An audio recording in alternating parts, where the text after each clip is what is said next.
جب بھی کسی مجلس میں جائیں اس نیت کے ساتھ بیٹھیں کہ اللہ مجھے توفیق دینا کہ خیر کو قبول کروں اور اس پر میرے لیے عمل کرنا آسان بھی فرما دینا۔ اور یہ چونکہ عنوان حضور کے اسوہ نور کا ہے، سیرت النبی کا ہے، اور کائنات میں جس طرح میرے حضور کی صورت جیسی صورت کسی کی نہیں، میرے آقا کریم کی سیرت جیسی سیرت بھی کسی کی نہیں۔ اور جس طرح حضور کا حلیہ محفوظ ہے، علماء نے اس پر بہت کام کیا، صحابہ نے آگے تابعین کو بتایا اور ہمارے تک پہنچا، حتیٰ کہ حضور کی مبارک داڑھی میں اور سر انور میں سفید بالوں کی تعداد کتنی تھی یہ بھی ہمارے تک پہنچا، اور آقا کریم علیہ السلام کی بکریوں کے نام بھی ہمارے تک پہنچے، حضور کی سواریوں کے اسماء ہمارے تک پہنچے، آقا کریم کی زندگی کا ایک ایک گوشہ اور سیرت کا ایک ایک عنوان ہمارے تک پہنچا۔ لیکن میں آج کی اس نشست میں حضور کی سیرت کے 6 عنوان آپ کے سامنے رکھنا چاہوں گا، اور یہ برجستگی میں ام المومنین حضرت خدیجۃ الکبریٰ نے حضور علیہ السلام کے سامنے حضور کی سیرت کے یہ نمایاں پہلو پہلی وحی کے نزول کے بعد رکھے۔ اعلان نبوت سے پہلے ہی حضور کے مبارک اخلاق کریمانہ، حضور کی رویوں کا، حضور کی سیرت کا جمال، رویوں کی خوبصورتی اور حضور کی معاشرت کا خوبصورت رنگ آپ اس میں ملاحظہ کر سکتے ہیں۔ جب پہلی وحی نازل ہوئی تو آپ جانتے ہیں قرآن تو پہاڑوں پہ بھی اترتا تو وہ بھی ریزہ ریزہ ہو جاتا، یہ تو حضور کا سینہ تھا جو اس کو سہار گیا، لیکن وہ ایک کیفیت تھی جو حضور پر طاری ہوئی، اور آپ جب تشریف لائے واپس گھر تو فرمایا یا خدیجہ زملونی، مجھے چادر اڑا دو، مجھے سردی کا احساس ہو رہا ہے۔ تو انہوں نے شال حضور کے کندھوں پر ڈال دی، اور آقا کریم کو تسلی دیتے ہوئے انہوں نے کچھ جملے حضور کی بارگاہ میں کہے، اور آج کی اس گفتگو کا سرنامہ وہی 6 جملے ہیں جو ام المومنین نے حضور علیہ السلام کی سیرت کے عنوان سے برجستہ حضور کے سامنے گئے۔ سبحان اللہ۔ اور برجستہ کسی کی سیرت کے عنوان کو بیان کرنا، وہ اس کی سیرت کے نمایاں پہلو ہو سکتے ہیں۔ کسی کے بارے میں کوئی پوچھے کہ فلاں شخص کیسا ہے تو سوچ کر کے بتائیں کہ ایسا ایسا ہے، تو اس کا مطلب ہے کہ یہ اس کے جلی اور واضح اس کے خط و خال نہیں ہیں جو ڈھونڈنے پڑے ہیں۔ جو برجستہ کہے جائیں وہی جو ہے وہ خط و خال واضح ہوتے ہیں۔ دوسری بات میں آپ سے کہوں کہ کسی شخص کی سیرت کو اس کی بیوی سے بہتر کوئی نہیں جانتا۔ یہ امین راز درون خانہ ہوتی ہے، اور سب سے زیادہ کسی کو جاننے والی اس کی اہلیہ ہوتی ہے، کیونکہ اصلی حالت جو ہے وہ بیوی کے سامنے ہوتی ہے، اور سیرت کہتے بھی کسی شخص کی اصلی حالت کو۔ قرآن مجید اٹھائیے، جب ساری رسیاں جادوگروں نے ڈال دی تو حضرت موسیٰ علیہ السلام تشریف لائے تو ارشاد ہوا کہ اپنا عصا ڈال دیجیے، تو انہوں نے عصا ڈالا اور وہ اژدہا بن گیا اور ساری رسیوں کو نگل گیا جو سانپ کی شکل میں متشکل ہو کے نظر آ رہی تھی۔ اب کہا کہ اب اس عصا کو جو اژدہا دکھائی دے رہا ہے، سنعیدها سیرتها الاولی، ہم اب اس کو پہلی حالت پہ لے آتے ہیں۔ تو کسی چیز کی اصلی حالت ہی سیرت کہلاتی، اور اصلی حالت کھل کے گھر میں ہوتی ہے۔ ایک شخص گاہک سے ہنس ہنس کے بات کر رہا ہو تو یہ اندازہ کرنا مشکل ہے کہ یہ اس کی کاروباری مجبوری ہے یا اس کی اصلی حالت ہے، یہ بات بیوی بتائے گی۔ کہ وہ یوں خوشگواری کا مزاج گھر بھی رکھتا ہے یا کاروباری مجبوری کے طور پہ دکان پر جب دکاندار بٹھاتا ہے اپنے بیٹے کو تو یہی سکھاتا ہے، بیٹے گاہک سے ہنس کے بولنا ہے۔ وہ جس طرح یہ کیمرہ مین آپ کو کہتا ہے کہ تصویر کھینچنے لگا ہوں ذرا تھوڑا سا مسکرائیے، تو وہ مسکرانا خلق نہیں ہوگا کہ یہ بڑا جو تصویر سے دیکھ کر آپ کا بڑا ہنس مکھ ہے کہ ہم نے دیکھا کہ تصویر کھنچوانے سے قبل مسکرا رہا تھا۔ میاں یہ کوئی کمال نہیں ہے، یہ تصویر کھنچوانے کی مجبوری ہو سکتی ہے، گاہک سے ہنس ہنس کے بولنا یہ سودا بیچنے کی مجبوری ہو سکتی ہے، لیکن گھر میں بیٹھ کے اپنے اہل خانہ سے جو کلام کیا جاتا ہے، جو گفتگو کی جاتی ہے، وہ اصلی حالت ہوتی ہے۔ تو اگر سیرت کو سمجھنا ہے تو گھر سے سمجھو۔ اب ام المومنین سے جب حضور نے کہا کہ مجھے چادر اڑا دو، مجھے سردی لگ رہی ہے، تو انہوں نے حضور کے مبارک کندھوں پہ دوشے نور پہ چادر اڑا دی، اور پھر حضور کو تسلی دیتے ہوئے ام المومنین نے کہا کلا واللہ لا یخزیک اللہ ابدا، اللہ کی قسم آپ کا رب آپ کو کبھی بھی بے آبرو نہیں ہونے دے گا۔ یہ ام المومنین کے لفظ ہیں۔ کیوں؟ انک لتصل الرحم، آپ صلہ رحمی کرتے ہیں، آپ کا وصف نمایاں یہ ہے کہ آپ صلہ رحمی کرتے ہیں، رشتہ داروں کے ساتھ سلوک اچھا کرتے ہیں۔ یہاں سے یہ بات سمجھ میں آئی کہ جو رشتہ داروں کے ساتھ سلوک اچھا کرتا ہے اللہ اس کی پگڑی کے کلس کو نیچا نہیں ہونے دیتا۔ اور یہ بات بھی سمجھیں کہ میرے اور آپ کے آقا و مولا کا یہ نمایاں وصف جو ام المومنین بیان کرتی ہیں، انک لتصل الرحم، آپ صلہ رحمی کرتے ہیں، رشتہ داروں کے ساتھ آپ کا رویہ بہت خوبصورت ہے۔ اچھا، رشتہ داروں کا رویہ اچھا ہو تو اس کے مقابلے میں رشتہ داروں کے ساتھ رویہ اچھا رکھنا یہ بھی کمال نہیں ہوتا۔ رشتہ داروں کے رویے کھردرے، نامناسب، تلخ، متعفن اور بدبودار ہوں، اور اس کے مقابلے کے اندر رویے سے خوشبو پھوٹ رہی ہو، تو یہ پیغمبروں کی زندگی ہوا کرتی ہے۔ اب حضور کے جو رشتہ دار تھے انہوں نے کہا تھا نا ہنالک سائر اليوم لہذا جماعتنا تبا لک، کوہ صفا پہ چڑھ کے انہوں نے یہ بات کی تھی، گڑھے کھودے تھے، کانٹے بچھائے تھے، اوجریاں ڈالی تھی، کیا کچھ نہیں کیا تھا رشتہ داروں نے، لیکن حضور جب فاتح بن کے آج مدینہ المنورہ سے مکہ المکرمہ آئے، 10,000 کا لشکر حضور کے ساتھ ہے، اللہ اکبر، اور کسی میں ہمت نہیں تھی کہ مقابلہ کر سکے، اور حضور کی بھی آرزو یہ تھی کہ مقابلہ کوئی نہ کرے، خون نہ بہے، یہ آرزو ہونی چاہیے کہ خون نہ بہے۔ کچھ لوگوں کو تو لاشیں چاہیے ہوتی ہیں نا، لیکن حضور نے فرمایا کہ آگ جلاؤ، مختلف خیموں کے آگے آگ جلا دو، اور فرمایا تھوڑے فاصلے پہ خیمے لگاؤ، 10,000 لوگ اور خیمے تھوڑے فاصلے پہ لگائے اور آگے آگ جلا دی گئی۔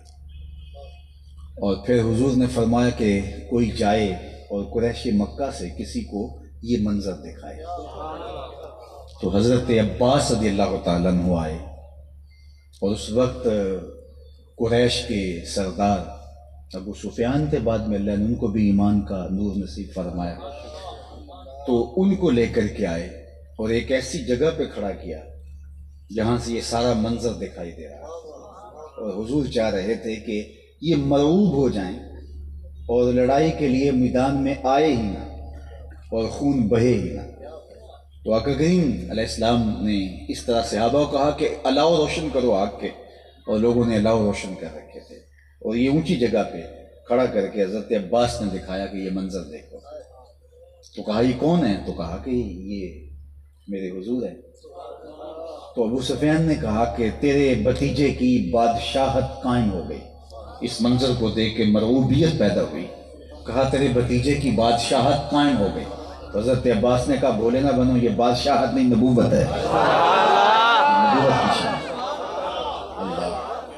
اب حضور تشریف لائے تو ایک تھوڑی سی مزاحمت ہوئی، باقی بغیر کسی مزاحمت کے مکہ فتح ہو گیا۔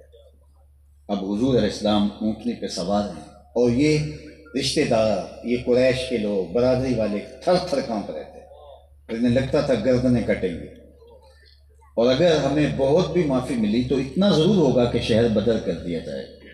اور آقا کریم علیہ السلام نے فرمایا بتاؤ میں تمہارے ساتھ کیا سلوک کروں؟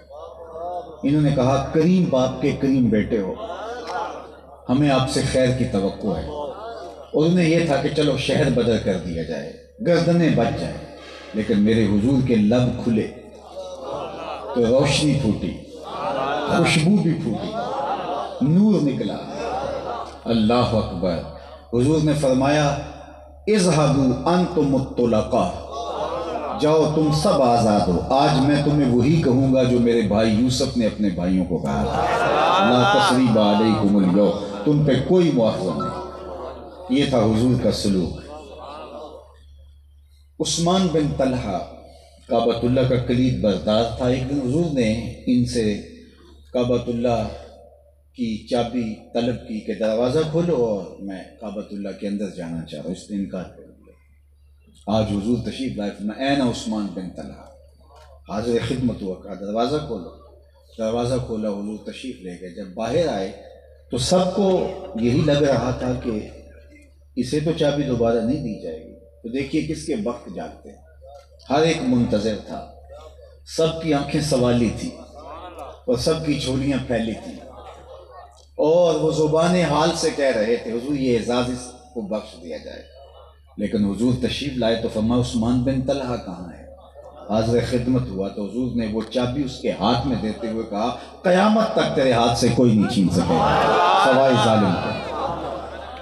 اور حضور کے انوار کو، کرم نوازیوں کے می کو برستا ہوا دیکھا تو کہا کہ میں تیری تک کے اداواں مرید ہوں، حضور کی غلامی اختیار کر لوں۔ آج بھی یہ جو شیبی خاندان ہے کعبۃ اللہ کا کلید بردار، یہ حضرت عثمان بن طلحہ کی اولاد سے 1450 سال ہونے کو ہیں، لیکن چابی آج بھی اسی خاندان کے پاس۔ یہ تھا میرے حضور کا صلہ رحمی کا رنگ۔ میں آپ سے کہتا ہوں کہ اپنے آقا کی سیرت سیکھیے، رشتہ داروں کے ساتھ سلوک اچھا کیجیے۔ آپ تو کہتے ہیں کہ کوئی ایک قدم پیچھے ہٹے گا تو ہم 10 قدم پیچھے ہٹیں گے، یہ کیا کمال ہوا؟ وہ ایک قدم پیچھے ہٹا، آپ 10 قدم پیچھے ہٹ گئے، آپ تو اس سے بھی آگے بڑھ گئے۔ کہا تم ہٹو جتنا ہٹو، ہم تمہیں پیچھے نہیں ہٹنے دیں گے، ایک دن تمہیں بھی جیت لیں گے محبت کے زور پہ۔ پیار کی بولی بولنا سیکھو، رویوں کی تلخی کے باوجود اپنے رویوں کو خراب نہ ہو۔ بعض بات ہوتا ہے کہ کوئی تلخ رویہ آپ کی طبیعت میں تلخی گھول جاتا ہے، کوئی کھردرا شخص آپ کو بھی کھردرا کر جاتا ہے، کوئی بدبودار اور متعفن شخص آپ کی طبیعت کے اندر بھی تعفن اور بدبو بھر دیتا ہے۔ لیکن جو خوشبوؤں کے سوداگر ہوں وہ بدبودار لوگوں سے متاثر نہیں ہوا کرتے۔ الاناء یترشع بما فی، برتن سے وہی نکلتا جو برتن کے اندر ہو۔ تو ایسا نہ ہو کہ کسی کے رویے تمہیں تلخ کر دیں اور کسی کے رویوں کی بدبو اور اس کا تعفن تمہارے رویوں سے چھلکنے لگے۔ نہیں، کسی کا رویہ کچھ بھی ہو، تم غلام ہو محمد عربی کے صلی اللہ علیہ وآلہ وسلم۔ حضرت سیدنا عقبہ بن عامر رضی اللہ تعالیٰ عنہ فرماتے ہیں کہ حضور نے مجھے 3 نصیحتیں کی، سل من قطعک، واعط من حرمک، واعف عن من ظلمک۔ یہ 3 نصیحتیں پلے باندھ لو، زندگی گزار دو ان پہ۔ سل من قطعک، جو تجھ سے تعلق توڑے تو اس سے تعلق جوڑ۔ سل من قطعک، جو قطع کرے تو وصل کر۔ تو کینچی نہ بن، تو سوئی بن، سینے کا کام کر، کاٹنے کا کام نہ کر۔ سل من قطعک واعط من حرمک، جو تجھے محروم رکھے تو جھولیاں بھر دے۔ آپ مجھ سے پوچھیں کہ بہترین صدقہ کون سا ہے تو میں کہوں گا، اور یہ میں اپنی طرف سے نہیں کہوں گا، یہ شریعت بولتی ہے، بہترین صدقہ وہ ہے جو ناراض مجبور رشتہ دار کو دیا جائے۔ جو رشتہ دار جس کو شریکہ برادری کہتے ہیں، ہر وقت آپ کو گرانے کے چکر میں رہتا ہے، نقصان پہنچانے کے لیے ہر وقت مستعد رہتا ہے، ہر وقت آپ کی پگڑی اچھالنے کے چکر میں رہتا ہے، ذلیل کرنے کے چکر میں رہتا ہے، کبھی پھنس گیا اور مجبور ہو گیا۔ اب نفس کہتا ہے کہ سانپ کا پاؤں سر تلے آیا ہے، کچل دے، اس کی مدد کی جائے، سانپوں کو بھی دودھ پلایا جاتا ہے، اب اس کو صدقہ دو، اس میں تمہارا نفس شامل نہیں ہوگا۔ یہ افضل صدقہ قرار پائے، مجبور رشتہ دار کو جو دیا جائے گا یہ افضل صدقہ قرار دے گا، کیونکہ اس میں نفس شامل نہیں ہو سکتا، نفس سے لڑ کے اس کو دینا پڑے گا، نفس سے الجھ کے اس کو دینا پڑے گا۔ سل من قاطع کا وعط من حرم کا، اور تیسری بات فرمائی واعف عن من ظلم کا، جو تیرے سے زیادتی کرے وہ معاف کر دے، جو تیرے سے زیادتی کرے تو اسے معاف کر دے۔ اللہ اکبر۔ حضرت ابو کبشہ الانماری رضی اللہ تعالیٰ عنہ سے مروی ایک روایت ہے، حضور علیہ السلام نے ارشاد فرمایا کہ 3 چیزیں حضور نے قسم کر کے کہیں۔ حضور علیہ السلام تو یوں ہی فرما دیں، حضور تو مزاح میں بھی فرما دیں تو وہ بھی حق ہے، اور جس بات کو بیان کرنے سے قبل میرے حضور بھی قسم کریں تو کوئی اہم شے ہے نا جس پہ اللہ کے محبوب بھی قسم کریں۔ اللہ اکبر۔ بات حضور کی پھر قسم بھی فرمائیں، دودھ اندر جے کھنڈ رلائیے مزہ ہو جاوے دونا، باج ادا کلام رسیلے لگدا شیر الونا، دودھ اندر جے کھنڈ رلائیے مزہ ہو جاوے دونا۔ بات حضور کی پھر حضور قسم کر کے کہیں، تو حضور نے 3 چیزیں قسم کر کے کہیں، ان میں سے ایک یہ کہ اگر کوئی کسی پہ زیادتی کرے اور وہ آگے سے اسے معاف کر دے، میں قسم دیتا ہوں عزت کم نہیں ہوگی۔ اللہ اکبر۔ تو معاف کرنا سیکھیے، معاف کرنے کا مزاج پیدا کیجیے۔ بعض اوقات ہوتا ہے کہ کوئی شخص ایسی بات کر دیتا ہے اس کی تلخی آپ کو سونے نہیں دیتی، تو میں دوستوں کو نسخہ بتاتا ہوں، میں تھوڑا حکیم بھی ہوں، تو میں دوستوں کو نسخہ بتاتا ہوں کہ صاحب اگر آپ کو کوئی بہت تکلیف دے کے چلا گیا ہے اور آپ کو وہ تکلیف سونے نہیں دے رہی، تو ایک دم پھر اٹھ کے بیٹھ جائیں، کہیں جا تجھے معاف کیا، جا تجھے معاف کیا، 5-6 مرتبہ کہیں، آپ آرام سے سوئیں گے، وہ سوئے نہ سوئے آپ سوئیں گے۔ لوٹ کر بھی کوئی بے چین رہا، لٹ کے بھی چین سے سویا کوئی، لوٹ کر بھی کوئی بے چین رہا، لٹ کے بھی چین سے سویا کوئی، تو تم بے چین نہیں ہوگے، تم چین کی نیند سو گے۔ اس لیے معاف کرنے کا مزاج۔ تو کہا سل من قطع کا وعط من حرم کا واعف عن من ظلم کا، تو کہا انک لتصل الرحم۔ اللہ اکبر۔ دوسرا وصف حضور کو ام المومنین نے بیان کیا، وتصدق الحدیث، کہ آپ ہمیشہ سچ بولتے، اور جو سچ بولتا ہے رب اس کی پگڑی کا کلس نیچا نہیں ہونے دیتا۔ سبحان اللہ۔ سچا آدمی کبھی ذلیل نہیں ہوتا۔ جھوٹ سے، مکر سے، فریب سے کوئی شخص دھوکہ دینے میں، کسی کو نقصان پہنچانے میں کامیاب بھی ہو جائے پھر بھی اس کو سکون نہیں ملتا، اور سچ بول کے اگر کوئی تکلیف بھی اٹھانی پڑے دل قرار پاتا ہے۔ تو اپنی طبیعتوں میں سچائی کو داخل کرو، کیونکہ ہم صادق اور امین نبی کی امتی ہیں۔ حضور سے پوچھا گیا کہ مومن بزدل ہو سکتا ہے؟ کہا نہیں، بہادر ہوتا ہے، لیکن ہو سکتا ہے کبھی بزدلی بھی کر جائے، آخر بشر ہی تو ہے۔ پھر پوچھا گیا مومن بخیل ہو سکتا ہے؟ کہا نہیں، سخی ہوتا ہے، لیکن ہو سکتا ہے کبھی اس سے بخل بھی ہو جائے۔ بلکہ ایک روایت میں آیا کہ جو اولاد ہے مبخلتم و مجبنتم، یہ تھوڑا بخیل بھی بنا دیتی ہے اور تھوڑا بزدل بھی بنا دیتی ہے۔ اولاد نہیں ہوتی تو بندہ ایسے کود جاتا ہے، اور جب اولاد ہوتی ہے تو بندہ پھر کہتا ہے یار کوئی میرا انتظار کر رہا ہے۔ اولاد نہیں ہوتی تو یوں شاخ خرچیاں کرتا ہے، جب اولاد ہوتی ہے تو کہتا ہے یار سیونگ بھی کرنی ہے۔ تو اولاد تھوڑا بخیل بھی بنا، مبخلتن و مجبنتم، تھوڑا بخیل بھی اور تھوڑا بزدل بھی بنا دیتی۔ تو کہا مومن ہوتا سخی ہے، لیکن ہو سکتا ہے کبھی بخل بھی کر جائے۔ فطرتاً مومن بہادر ہوتا ہے، لیکن ہو سکتا ہے کبھی وہ جو ہے وہ کمزوری بھی دکھا جائے۔ تیسری بات حضور سے پوچھی گی، مومن جھوٹا ہو سکتا ہے؟ فرمایا جھوٹا نہیں ہو سکتا، یہ طے شدہ بات ہے، مومن اور جھوٹ بولے یہ نہیں ہو سکتا، یہ ہو ہی نہیں سکتا۔ ایک دن صحابہ سے فرمایا الا انبئکم باکبر الکبائر، بڑے گناہوں کی خبر نہ دوں؟ کبیرہ گناہ صغیرہ کے مقابلے میں بڑا ہے، اور کبیرہ میں بھی جو کبیرہ ہے اکبر الکبائر۔ تو صحابہ نے عرض کی بلا کیوں نہیں حضور، آپ ارشاد فرمائیے۔ ارشاد کیا الاشراک باللہ، سب سے بڑا کبیرہ گناہ اللہ کے ساتھ کسی کو شریک ٹھہرانا، وعقوق الوالدین، والدین کی نافرمانی کرنا، وجلس وکان متقیا۔ حضور یہ بیان کر رہے تھے اور ٹیک لگائے بیٹھے، اور پھر بات کی اہمیت کو اجاگر کرنے کے لیے تکیہ چھوڑ کے حضور بیٹھ گئے۔ اور فرمایا الا وقول الزور، الا وقول الزور، الا وقول الزور، سن لو جھوٹ بولنا، جھوٹ بولنا، جھوٹ بولنا۔ اور صحابی کہتے ہیں راوی کہ اتنی بار حضور یہ کہہ رہے تھے، اتنی بار اس لفظ کا تکرار کر رہے تھے کہ ہم آرزو کر رہے تھے کہ حضور خاموشی اختیار فرمائیں، حضور سکوت اختیار کر لیں۔ حضور بار بار کہہ رہے تھے، امت کے لیے شفقت حضور کے سینے میں اتنی تھی کہ حضور بار بار کہتے تھے جھوٹ بولنا، جھوٹ بولنا، جھوٹ بولنا۔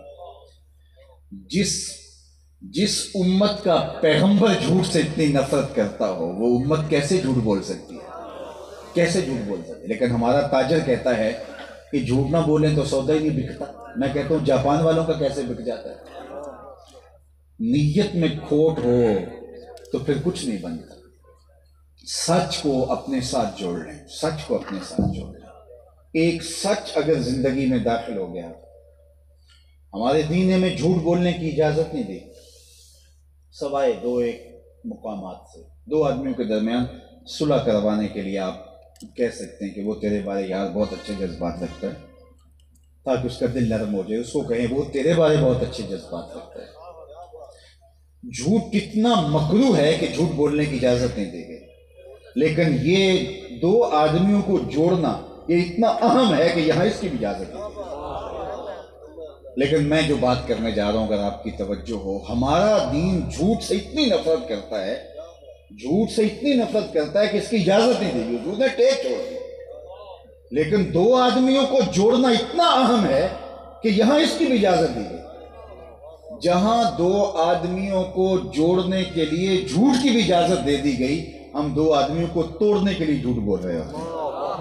اب دیکھیے ہم کھڑے کہاں ہیں۔ ہمارے دین نے دو آدمیوں کے جوڑنے کے لیے اس عمل کی، اس فعل کی اجازت دی، لیکن ہم دو کو توڑنے کے لیے جھوٹ بول رہے ہوتے ہیں۔